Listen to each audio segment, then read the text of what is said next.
नमस्कार, मैं मयूरेश पांडे आपका अथर्व आईएएस के यूट्यूब चैनल पर स्वागत करता हूं। आज हम संविधान के एक अति महत्वपूर्ण विषय प्रस्तावना पर चर्चा करेंगे। साथ ही साथ हम हर उस बिंदु को देखेंगे जहां से आपके प्रारंभिक परीक्षा में प्रश्न आ सकते हैं। पहला प्रश्न यह है कि मूल प्रस्तावना में भारत को कैसा राज्य बनाने का संकल्प लिया गया था। तो हम पहले यहाँ पर आंसर को देख लेते हैं। आंसर क्या होगा हम लोग का कि भारत को मूल प्रस्तावना में संपूर्ण प्रभुत्व संपन्न लोकतंत्रात्मक गणराज्य बनाने का उद्देश्य रखा गया था। अब यहाँ पे आपके मन में यह विचार आएगा कि अगर हम प्रस्तावना में राष्ट्र की प्रकृति को पढ़ते हैं तो दो अन्य शब्दों का भी उल्लेख किया जाता है। क्या कि हमारा देश क्या होगा, तो प्रभुत्व संपन्न है, वो साथ में समाजवादी है, पंथ निरपेक्ष है, यहाँ पर लोकतंत्रात्मक गणराज्य है। लेकिन यहाँ पर एक बात ध्यान रखिएगा कि दो शब्द कौन कौन, एक समाजवादी और एक पंथ निरपेक्ष, यह दोनों मूल प्रस्तावना में शामिल नहीं थे, बल्कि इनको 42वें संविधान संशोधन 1976 के द्वारा प्रस्तावना में शामिल किया गया था। हाँ, अगर यहाँ पर सवाल यह होता कि वर्तमान में हमारे राष्ट्र की, भारत की प्रकृति क्या है, तो हम कह सकते थे कि क्या होगा आंसर हम लोग का सी होता। तब क्या होता, संपूर्ण प्रभुत्व संपन्न होता, समाजवादी होता, पंथ निरपेक्ष होता, लोकतंत्रात्मक गणराज्य होता। लेकिन इस सवाल में एक शब्द शामिल किया गया है मूल प्रस्तावना, अतः ना तो हम समाजवादी शब्द को शामिल करेंगे और ना ही पंथ निरपेक्ष शब्द को शामिल करेंगे। और आंसर क्या होगा हम लोग का ऑप्शन ए, यानी कि भारत मूल प्रस्तावना में कैसा था, तो प्रभुत्व संपन्न था और लोकतंत्रात्मक गणराज्य था। यहाँ पे अगला प्रश्न आता है कि निम्नलिखित में से किस केस में सबसे पहली बार कहा गया था कि उद्देश्य का संविधान का अंग नहीं है। तो ध्यान रखिएगा 1960 में एक केस आया था, बेरुवाड़ी केस, और इसी केस में संविधान के प्रस्तावना को लेकर कुछ बातें कही गई थी। पहली बात तो यह कही गई थी कि प्रस्तावना संविधान का अंग नहीं है तथा इसके रहने या ना रहने से संविधान के मूल उद्देश्यों पर कोई भी प्रभाव नहीं पड़ेगा। लेकिन इसी के साथ एक बात और कहा गया था कि जो प्रस्तावना है उसके द्वारा हम यह जान सकते हैं कि संविधान निर्माता भारत को किस प्रकार का राज्य बनाना चाहते थे। अर्थात जो प्रस्तावना है वह संविधान निर्माताओं के विचारों को जानने की कुंजी है। यानी कि इस प्रश्न का उत्तर क्या होगा हम लोग का, तो ऑप्शन ए, बेरुवाड़ी केस में पहली बार कहा गया कि जो प्रस्तावना होगा वह संविधान का भाग नहीं है और इसके रहने या ना रहने से संविधान के मूल उद्देश्यों पर कोई भी प्रभाव नहीं पड़ेगा। यहाँ पे कुछ और केस हैं जो कि आपके परीक्षा की दृष्टि से अति महत्वपूर्ण हैं। इनके हम कालक्रम को देख लेते हैं। तो गोलकनाथ केस 1967 में आया था। उसके बाद केशवानंद भारती केस जो कि मूल ढांचे के सिद्धांत से संबंधित है। यह 1973 में आया था। वहीं मिनर्वा मिल्स केस आपका सन 1980 में आया था। यहां पर ध्यान रखिएगा, अगर सवाल आपके सामने यह आया कि मूल ढांचे का सिद्धांत किस केस में हमारे सामने प्रस्तुत हुआ था, तो ध्यान रखिएगा केशवानंद भारती केस ही वो केस था जिसमें पहली बार सर्वोच्च न्यायालय के द्वारा मूल ढांचे के सिद्धांत को प्रस्तुत किया गया था। वहीं गोलकनाथ केस में यह कहा गया था कि संसद मूल अधिकार में किसी भी प्रकार का परिवर्तन नहीं कर सकती है। अगला क्वेश्चन यह है कि निम्नलिखित में से कौन सा कथन सत्य है। कथन क्या है? जवाहरलाल नेहरू के द्वारा उद्देशिका को उद्देश्य प्रस्ताव के रूप में 13 दिसंबर 1946 को संविधान सभा में पेश किया गया था। तो यह कथन क्या है हम लोग का? सत्य है कि पंडित जवाहरलाल नेहरू ने संविधान सभा के तीसरे बैठक यानी कि 13 दिसंबर 1946 को उद्देश्य प्रस्ताव को पेश किया था। किसके सामने? तो संविधान सभा के सामने। यानी कि पहला कथन क्या है? सत्य है। वहीं अगर दूसरे कथन की बात की जाए तो क्या दिया है कि जो उद्देश्य प्रस्ताव पेश किया था जवाहरलाल नेहरू ने, उसको 22 जनवरी 1947 को प्रारूप समिति के द्वारा स्वीकार कर लिया गया। तो ध्यान रखिएगा कि यह तो सही है कि 22 जनवरी को उद्देश्य प्रस्ताव स्वीकार किया गया था, लेकिन यह संविधान सभा के द्वारा स्वीकार किया गया था, ना कि प्रारूप समिति के द्वारा। यानी कि इस प्रश्न का जो कथन 2 है वो क्या है? गलत है। यानी कि उत्तर क्या होगा हम लोग का? केवल 1। जो प्रारूप समिति थी उसका गठन 29 अगस्त को 1947 में किया गया था। इस समिति के अध्यक्ष भीमराव अंबेडकर थे तथा यह समिति में 7 लोग शामिल थे। और इस समिति का निर्माण क्यों किया गया था?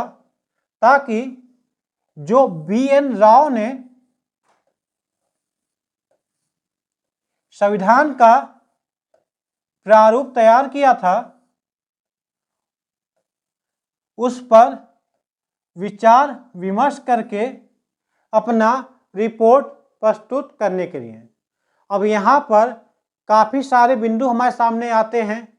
पहला बिंदु यह कि संविधान का प्रारूप किसने तैयार किया था? तो BN राव के द्वारा। और इसी प्रारूप पर चर्चा करने के लिए प्रारूप समिति का गठन किया गया, जिसके सदस्य 7 लोग थे।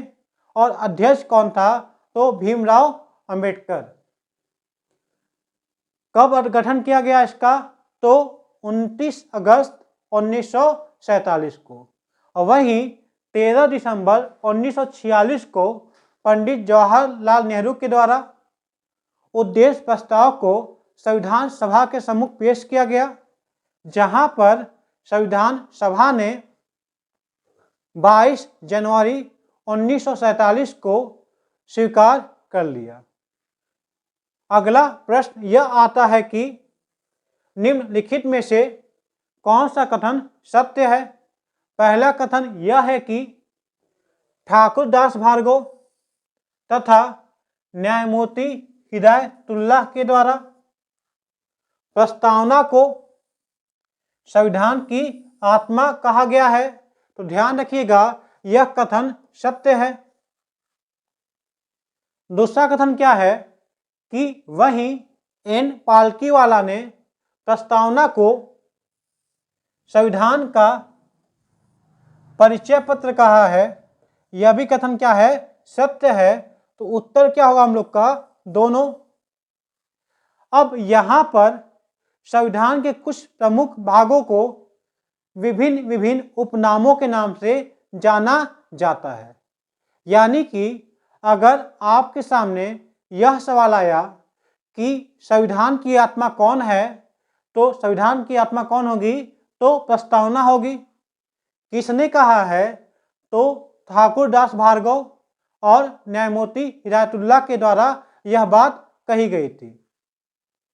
वहीं पे एन पालकीवाला के द्वारा प्रस्तावना को संविधान का परिचय पत्र कहा गया और एन पालकीवाला वही व्यक्ति थे जिन्होंने 1973 में आए केशवानंद भारती केस में सरकार के खिलाफ पैरवी की थी। यानी कि यह एक प्रख्यात वकील थे जो केशवानंद भारती केस में सरकार के खिलाफ लड़े थे।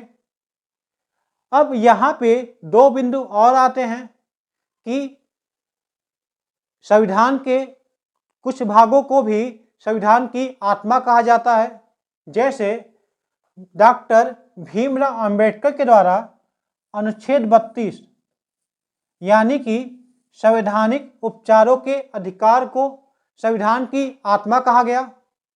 वहीं ग्रैनविले ऑस्टिन, जिसको हम जी ऑस्टिन के नाम से भी जानते हैं, इनके द्वारा राज्य के नीति निदेशक तत्व को संविधान की आत्मा कहा गया है। यानी अब आपके सामने अगर यह सवाल आए कि राज्य के नीति निदेशक तत्व को किसने संविधान की आत्मा कहा है, तो ग्रैनविले ऑस्टिन ने कहा था। डॉक्टर भीमराव अंबेडकर ने किसको संविधान की आत्मा कहा है, तो अनुच्छेद 32 भाग 3 में संवैधानिक उपचारों के अधिकार को भीमराव अंबेडकर के द्वारा संविधान की आत्मा कहा गया। एक सवाल यह आ जाए आपके सामने कि ठाकुर दास भार्गव तथा न्यायमूर्ति हिदायतुल्लाह के द्वारा किसको संविधान की आत्मा कहा गया है, तो उनके द्वारा प्रस्तावना को संविधान की आत्मा कहा गया है। और वहीं सिंपल पूछा जाए कि निम्नलिखित में से संविधान की आत्मा किसको कहा गया है, तो यहाँ पर भी हमारा उत्तर क्या होगा कि प्रस्तावना को संविधान की आत्मा कहा गया है। अगला प्रश्न यह आता है कि निम्नलिखित में से कौन सा कथन सत्य है? पहला कथन यह है कि प्रस्तावना में उल्लेखित हम भारत के लोग शब्द को यूएनओ के चार्टर से शामिल किया गया है। तो यह कथन क्या है हम लोग का? सत्य है। अगला कथन क्या है कि वहीं प्रस्तावना की भाषा को ऑस्ट्रेलिया से लिया गया है। तो यह भी कथन क्या है हम लोग का? सत्य है। यानी इस प्रश्न का उत्तर क्या होगा? सी, यानी कि दोनों। हमारे संविधान में विभिन्न उपबंधों को विभिन्न देशों से प्रभावित होकर शामिल किया गया है हमारे संविधान में, या कुछ विशेष घटनाओं से प्रभावित होकर उन बातों को हमारे संविधान में जगह दी गई है। अगला प्रश्न यह है कि निम्नलिखित में से प्रस्तावना में शामिल किस विषय को रूस से प्रभावित होकर शामिल किया गया है? तो ध्यान रखिएगा कि न्यायिक आदर्श यानी कि सामाजिक न्याय, आर्थिक न्याय और राजनीतिक न्याय को रूस में एक क्रांति हुई थी। कब? सन 1917 में, जहां पर इन 3 प्रकार के न्यायों की बातें काफ़ी चर्चा में आई थी। और उसी घटना से प्रभावित होकर संविधान निर्माताओं ने प्रस्तावना में न्यायिक आदर्श को शामिल किया था। अब यहाँ पर कुछ सवाल और भी आते हैं, जैसे कि भारत में कितने प्रकार के न्याय का उल्लेख किया गया है। तो ध्यान रखिएगा कि संविधान के प्रस्तावना में 3 प्रकार के न्याय का उल्लेख किया गया है। कौन कौन? सामाजिक न्याय, आर्थिक न्याय और राजनीतिक न्याय। फिर सवाल अगर यह आ जाए आपके सामने कि कितने प्रकार के स्वतंत्रता का उल्लेख किया गया है, तो ध्यान रखिएगा 5 प्रकार की स्वतंत्रता का उल्लेख किया गया है। कौन कौन? विचार, अभिव्यक्ति, विश्वास, धर्म और उपासना की स्वतंत्रता। अगर यह प्रश्न आए कि कितने प्रकार की समानता का उल्लेख किया गया है प्रस्तावना में, तो 2 प्रकार की समानता। कौन कौन? एक प्रतिष्ठा की समानता और दूसरी अवसर की समानता। यानी कि हमारे संविधान के प्रस्तावना में 3 प्रकार का न्याय है, 5 प्रकार की स्वतंत्रता है तथा 2 प्रकार का समानता है। ठीक, अगला क्या है इसमें? तो हम जानते हैं कि प्रस्तावना की भाषा किससे ली गई है? तो ऑस्ट्रेलिया से।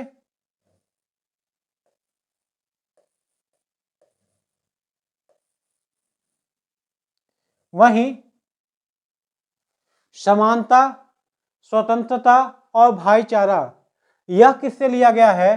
तो ध्यान रखिएगा कि 1789 में फ्रांसीसी क्रांति से इन तीनों शब्दों को प्रभावित होकर हमारे संविधान में शामिल किया गया है। वहीं इसका अगला जो विकल्प है, हम भारत के लोग, इसको यूएनओ के चार्टर से प्रभावित होकर हमारे संविधान के प्रस्तावना में जगह दी गई है। अगला प्रश्न क्या होगा? निम्नलिखित में से कौन सा कथन सत्य है? कथन क्या है कि मूल प्रस्तावना में समाजवादी शब्द शामिल था,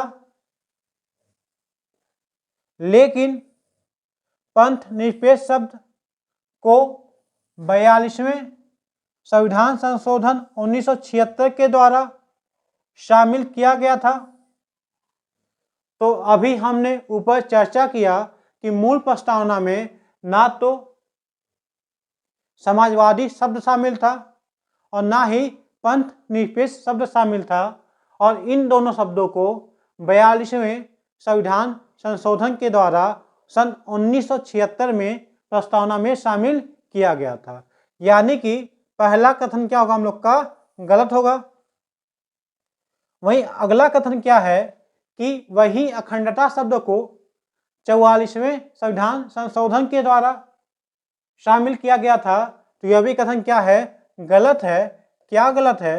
कि इसको भी, अखंडता शब्द को भी प्रस्तावना में 42वें संविधान संशोधन के द्वारा हमारे प्रस्तावना में शामिल किया गया था। यानी इसका उत्तर क्या होगा? कोई नहीं। यानी कि हमारे मूल प्रस्तावना में ना तो समाजवादी शब्द शामिल था, ना ही पंथ निरपेक्ष शब्द शामिल था और ना ही अखंडता शब्द को शामिल किया गया था, और यह तीनों शब्द 42वें संविधान संशोधन 1976 के द्वारा प्रस्तावना में शामिल किए गए थे। अगला प्रश्न यह है कि निम्नलिखित में से किस तारीख को विधि दिवस के रूप में मनाया जाता है? तो ध्यान रखिएगा 26 नवंबर, जिस दिन हमारा संविधान पहली बार लागू किया गया था। इसी के उपलक्ष्य में सन 2015 से 26 नवंबर को विधि दिवस के रूप में मनाया जाता है। अब यहीं पर अगर एक सवाल और आपके सामने आया कि संविधान को पूर्ण रूप से कब लागू किया गया था, तो ध्यान रखिएगा संविधान को पूर्ण रूप से 26 जनवरी 1950 को लागू किया गया था। पहली बार कब लागू किया गया था? तो 26 नवंबर 1949 को। अगला प्रश्न क्या है हम लोग का? प्रस्तावना के संदर्भ में केशवानंद भारती केस में निम्नलिखित में से किन बातों को कहा गया है? तो आइए हम विकल्पों के माध्यम से हम सही उत्तर जानने का प्रयास करते हैं। पूछा क्या है इसमें कि जो केशवानंद भारती का केस आया था, कब आया था? 1973 में। उस केस में सर्वोच्च न्यायालय ने प्रस्तावना के संदर्भ में क्या क्या फैसला सुनाया था? तो पहला विकल्प क्या है कि प्रस्तावना संविधान का एक भाग नहीं है। तो ध्यान रखिएगा कि केशवानंद भारती केस में कहा गया था कि प्रस्तावना क्या है? संविधान का एक भाग है। दूसरे विकल्प पर आते हैं। दूसरा विकल्प क्या है कि प्रस्तावना में संशोधन नहीं किया जा सकता है। तो यह भी कथन क्या है? गलत है। क्यों गलत है? क्योंकि केशवानंद भारती केस में यह कहा गया था कि संसद संविधान के प्रस्तावना में संशोधन कर सकती है। अगला क्या है कि प्रस्तावना न्याय योग्य है। तो यह भी कथन क्या है? गलत है। क्योंकि केशवानंद भारती केस में यह स्पष्ट रूप से कहा गया था कि जो हमारी प्रस्तावना है वह न्याय योग्य नहीं है।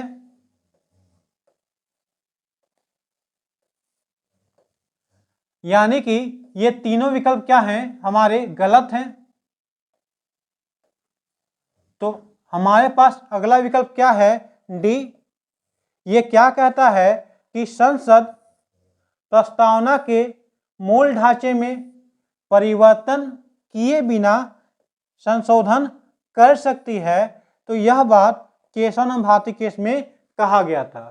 क्या क्या बातें कही गई थी?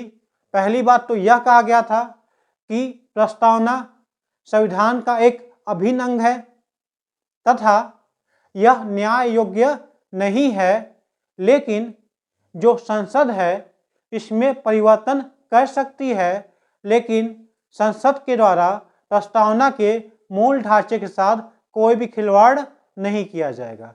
अर्थात संसद प्रस्तावना के मूल ढांचे में परिवर्तन किए बिना प्रस्तावना में संशोधन कर सकती है। यानी कि आंसर क्या है हम लोग का? इसका डी होगा। अगला प्रश्न ये आता है कि प्रस्तावना के संदर्भ में बेरुवाड़ी केस में निम्नलिखित में से क्या निर्णय नहीं लिया गया था? ठीक ना? तो ध्यान रखिएगा, बेरुवाड़ी केस कब आया था? सन 1960 में। और इसमें क्या क्या कहा गया था? तो हम विकल्पों पर चर्चा करते हैं। पहला विकल्प क्या है कि प्रस्तावना संविधान का अंग नहीं है। तो यह बात कहा गया था। बेरुवाड़ी केस में पहली बार क्या कही गई थी कि जो प्रस्तावना है हमारी वह क्या है? संविधान का एक अभिन्न अंग नहीं है। यानी कि प्रस्तावना संविधान का भाग नहीं है। दूसरा कथन क्या है? प्रस्तावना के ना रहने से संविधान के मूल उद्देश्यों में कोई परिवर्तन नहीं पड़ेगा। यह भी बात हमारे बेरुवाड़ी केस में सर्वोच्च न्यायालय के द्वारा कहा गया था। अगला प्रश्न विकल्प क्या है? प्रस्तावना संविधान निर्माताओं के विचारों को जानने की कुंजी है। और यह बात भी हमारे सर्वोच्च न्यायालय के द्वारा बातें कही गई थी। ठीक ना? यह बात भी कही गई थी और यह बात भी कही गई थी। यानी क्या क्या कहा गया था बेरुवाड़ी केस में कि प्रस्तावना संविधान का भाग नहीं है, इसके रहने या ना रहने से संविधान के मूल उद्देश्यों में कोई भी परिवर्तन या कोई भी असर नहीं पड़ेगा, तथा जो प्रस्तावना है वह संविधान निर्माताओं के विचारों को जानने की कुंजी है। और अब अगला विकल्प आता है जो कि इस प्रश्न का क्या है? सही उत्तर है कि यह बात बेरुवाड़ी केस में नहीं कहा गया था। क्या नहीं कहा गया था? कि प्रस्तावना संविधान का एक अभिन्न अंग है, बल्कि यह बात कही गई थी कि प्रस्तावना संविधान का भाग नहीं है। हम इसी प्रकार से प्रश्नों के माध्यम से संविधान के अन्य बिंदुओं पर भी चर्चा करेंगे और साथ ही साथ जो कि आने वाली वैकेंसी है, चाहे वो यूपीपीसीएस की हो, चाहे समीक्षा अधिकारी की हो, उसमें के अधिक से अधिक प्रश्नों को तैयार करने की कोशिश करेंगे। धन्यवाद।